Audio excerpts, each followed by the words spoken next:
I'm back today with Dr. Denise Shostek, and we're going to talk about exercise options if you have osteoporosis.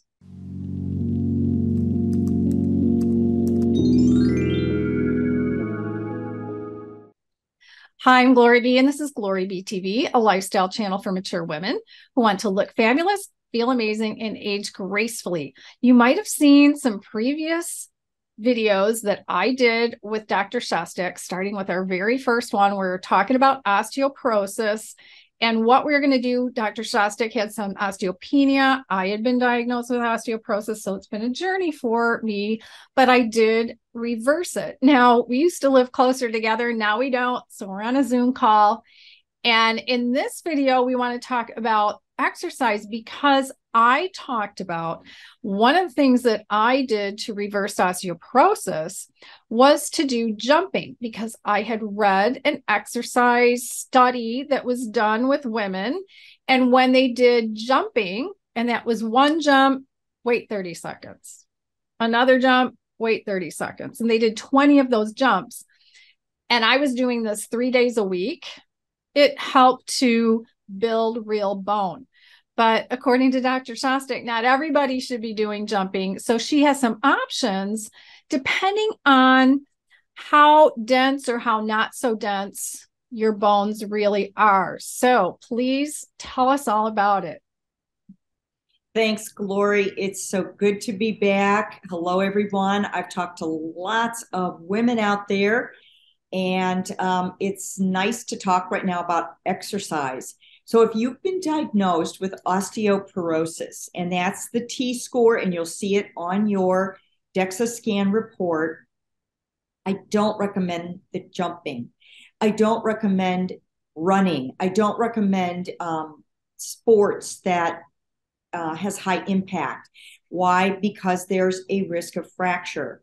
And so just to play it safe until we get you out of the osteoporosis zone and back to osteopenia, there are other exercises you can do to increase your bone density. Now, in mine, I only had the osteoporosis in my lumbar spine, and it was just over the edge from osteopenia to osteoporosis. So what kind of numbers are we talking about? You said, okay, jumping's okay for you, Glory, because you're not that much over the edge, and the other numbers were still in the osteopenia phase. So what kind of numbers are we talking about that they shouldn't do jumping or running? So, Glory, instead of looking at the numbers, here's what I'm going to say, just to play it on the safe side. If your report says osteoporosis, I don't want to be responsible for you out there jumping and then getting a fracture or a fracture in your lumbar spine or your hip. I'd rather say, let's lean towards osteopenia for the jumping exercises. Does that make sense? Yeah, I tend to take more risk with myself. Okay, so what kinds of things can they do that will help to grow bone? Okay, and this is for everybody. I strongly recommend weightlifting, and especially doing squats. I sent several of you my PowerPoint presentations with pictures of a good squat and also an exercise that I call the wall sit. And that is sitting up against a wall, your hips at 90 degrees, your knees at 90 degrees, and seeing how long you can hold it. Some of you can hold it for 30 seconds, a minute, up to 2 minutes. And so that will strengthen the neck of the femur bone on the hips on both sides. Okay, good, good. Glory, Yes. you and I have used weights. I've seen you use weights, and you can do lots of overhead curls. Right. This DEXA scan measures the femur, neck, as well as the lumbar spine. But in my reading on osteoporosis, this bone right here, your radius, also takes a hit with osteoporosis. So doing bicep curls and even overhead presses is awesome. I think it's a good idea for someone to join a gym and to pay a personal trainer for a session or two just to get you started with a plan and a program, so that every time you go, you can do that program. And as you get stronger, you can increase your weights and your repetitions. Just the other thing that a personal trainer can help for you is to make sure your form is right. Thanks, Glory. That'll help you not only to build good bone, but to build good muscle in the right way and to not injure yourself. That's an excellent point. Now, a lot of people have written to me in comments saying, I use a rebounder. I think that's good for building bones. I know using a rebounder is good for lymph drainage. It's probably good for balance, but tell us about a rebounder and bone building.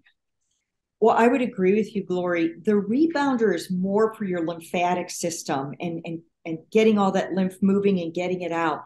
But the reason why that doesn't work as well as what you did is because the bone needs to actually feel a vibration from the heels up through the legs.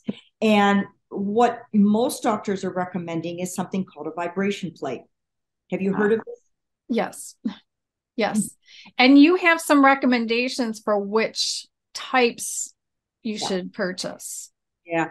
We looked at the clinical trials with those vibration plates, and it needs to be at 30 hertz.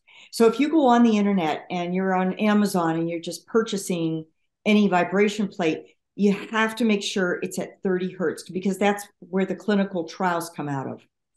Okay. Okay. Some people have written, they haven't sent me any links to prove what they're saying, but they've said that if it's too much, it can actually damage your bones. If it's too little, it's not doing any good. So 30 hertz is what you said. Yeah. Okay. And I showed you that one really expensive one, which I'm not even going to mention right now because I want to look into it a little more. And you said, oh yeah, that one's good, but it's very expensive. So we'll talk offline. And by the time the video is posted, I'll have links in the description box, which I know a lot of my viewers do not know how to open the description box. Maybe you do know how to open it on a computer, but you don't know how to open it on a phone. So I'm going to say real quick and demonstrate for you. If you're watching on a phone or a tablet or other mobile device, go below the video and you'll see the word more. Tap that word more. That opens the description box partially. Then you'll see a second word more. You have to tap that second word more, and that opens the description box completely. And under the section called product shown or mentioned, I'll have anything we're talking about today, including articles. Now, if you're watching on a computer, go below the video. You'll still see the word show more. Click those words, show more, and that opens the description box. And everything is there that we're talking about today, including a link to the playlist of all of my osteoporosis related videos. So today you might see that Dr. Shostek and I have another video that we're wearing the same clothes. In the past, if we do 2 videos in the same day, we'd change clothes. So it didn't look like the same day. But oh well, that's what happens when you're busy.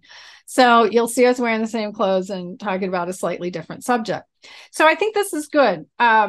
Because people have been asking me about this for a while, saying, yeah, I'm not going to be jumping. So what else can I do? So I knew about the weight training, but I think walking is good, right?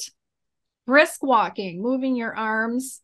I've also heard that putting on a weighted vest can help just to have a little extra weight. And what about just doing things like housework and gardening? Those are fantastic too. Just keep moving. Yeah, just keep moving. The bones need the pressure to do the right thing. So, all right. Well, this was great. And I want to make sure that our viewers know you can check out one of our other videos. I'm going to put 2 of them.